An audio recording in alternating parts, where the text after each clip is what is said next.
প্রতিদিনই কেউ না কেউ খুঁজছে নতুন একটা শুরু।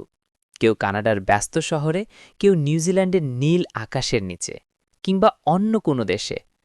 আপনি কি ভাবছেন আপনার গল্পের পরের অধ্যায়টা কোথায় লেখা হবে? আমি সোহাগ মাহমুদ, আর আপনি দেখছেন ডিসকভার উইথ সোহাগ।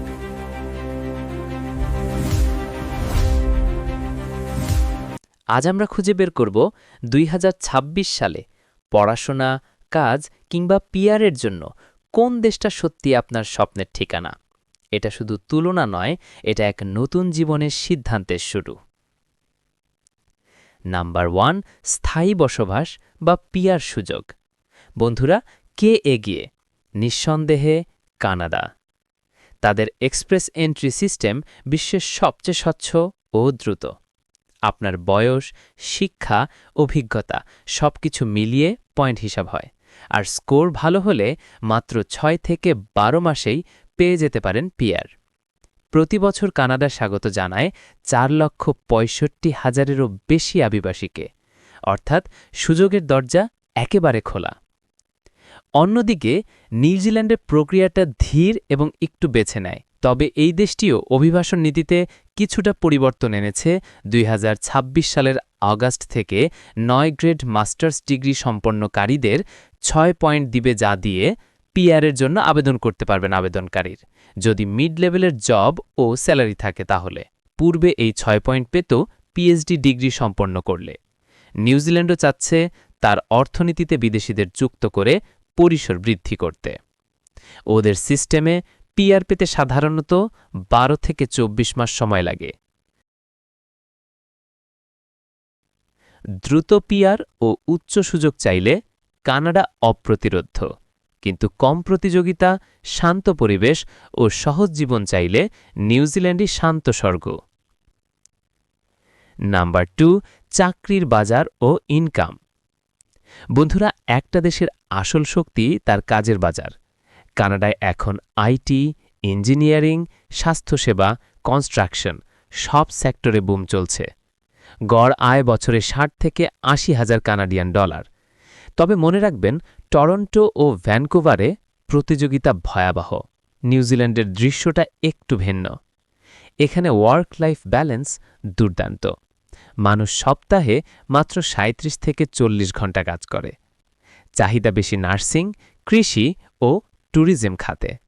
গড় আয় ৫৫ থেকে ৭৫,০০০ নিউজিল্যান্ড ডলার। উচ্চ বেতন ও দ্রুত ক্যারিয়ার চাইলে কানাডা এগিয়ে। শান্ত, চাপমুক্ত ও পারিবারিক জীবন চাইলে নিউজিল্যান্ড আপনার ঠিকানা। নাম্বার 3, শিক্ষা ও ভবিষ্যতের পথ।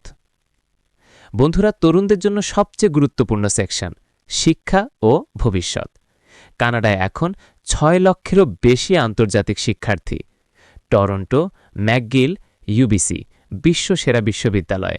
স্টুডেন্ট ভিসায় সপ্তাহে ২০ ঘণ্টা কাজ করা যায়, আর পড়াশোনা শেষে ৩ বছরের ওয়ার্ক পারমিট বা পিজিডব্লিউপি, যা সরাসরি পিআরের রাস্তা খুলে দেয়। নিউজিল্যান্ডও পিছিয়ে নেই। অকল্যান্ড ও ওটাগো ইউনিভার্সিটির মান বিশ্বমানের। টিউশন ফি কানাডার চেয়ে একটু কম, আর এখানকার পরিবেশ একেবারে নিরাপদ ও শান্ত। পড়াশোনার পর গ্লোবাল এক্সপোজার ও পিআর চান? যান কানাডা। ছোট ক্লাস, প্রকৃতির শান্তি ও নিরাপত্তা চান? New Zealand perfect. নাম্বার 4, খরচ ও পকেটের হিসাব। বন্ধুরা, কথা হচ্ছে টাকা পয়সার। মানে দুই দেশে জীবনযাত্রার খরচ বেশি, তবে ভারসাম্যটাই আসল। কানাডায় এক বেডরুম ফ্ল্যাটের ভাড়া ১৫০০ থেকে ২,০০০ ডলার। মাসিক মোট খরচ ২,০০০ থেকে ৪,০০০ ডলার। নিউজিল্যান্ডেও প্রায় একই রেঞ্জ, তবে সামগ্রিক ব্যয় একটু কম, ২,০০০ থেকে ৩৬০০ ডলার। দুই দেশ সমান ব্যয় সাপেক্ষ হলেও নিউজিল্যান্ডের শান্ত পরিবেশ ও স্বাস্থ্যসেবা একটু এগিয়ে রাখে ওদের। নাম্বার 5, আবহাওয়া ও জীবনধারা। বন্ধুরা, এই অংশটা একদম ব্যক্তিগত পছন্দের।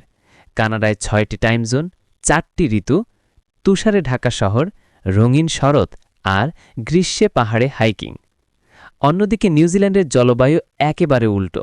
এখানে শীত নরম, গ্রীষ্ম উষ্ণ, আর ক্রিসমাস আসে গ্রীষ্মকালে। তো বন্ধুরা, সব তুলনা শেষে আমার চূড়ান্ত রায় হচ্ছে